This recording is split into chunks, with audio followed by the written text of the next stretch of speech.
আজকে আমি আপনাদের এই ভিডিওর মাধ্যমে দেখাবো যে কিভাবে আপনারা WhatsApp এর মধ্যে ফটো ভিডিও কিভাবে পাঠাবেন। হয়তো আপনারা পাঠাতে যাচ্ছেন তখন কিন্তু আপনাদের সেই ফটো ভিডিও যাচ্ছে না আপনার WhatsApp থেকে।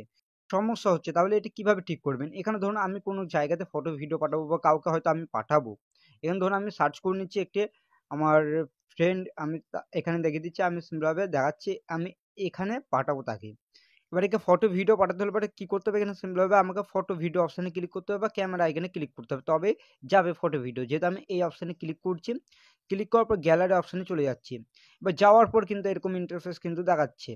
এবার এখানে কি করবেন? এখানে সিম্পল ভাবে দুটি প্রসেস রয়েছে। একটি হচ্ছে আপনার এখান থেকে ডাইরেক্ট কন্টিনিউ ক্লিক করে আপনারা করতে পারবেন। এই কন্টিনিউ অপশনে ক্লিক করবেন। ক্লিক করার পর এখানে আপনাদের এখানে অ্যালাউ চাইবে। এখানে অল অ্যালাউ করতে পারেন বা এখানে অ্যালাউ লিমিটেড অ্যাক্সেস এই অপশনে ক্লিক করতে পারেন। এবার যেহেতু আমি এই অপশনে ক্লিক করে দেবো, আপনার এই অপশনে ক্লিক করবেন।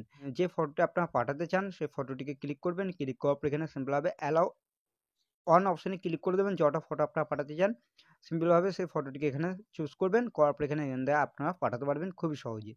কিভাবে ফটো আপনার ভিডিও পাঠাবেন সেটাই দেখালাম। আপনাদের এরকম ধরনের যদি সমস্যা হয়ে থাকে তাহলে এরকমভাবে ঠিক করতে পারবেন খুবই সহজে। ভিডিওটি ভালো লাগলে অবশ্যই ভিডিওটিকে লাইক করবেন। আর এই চ্যানেলটি তো নতুন আসলে চ্যানেলটিকে তো অবশ্যই আপনারা সাবস্ক্রাইব করবেন। চলুন ভিডিওটা আমি এখানে শেষ করছি।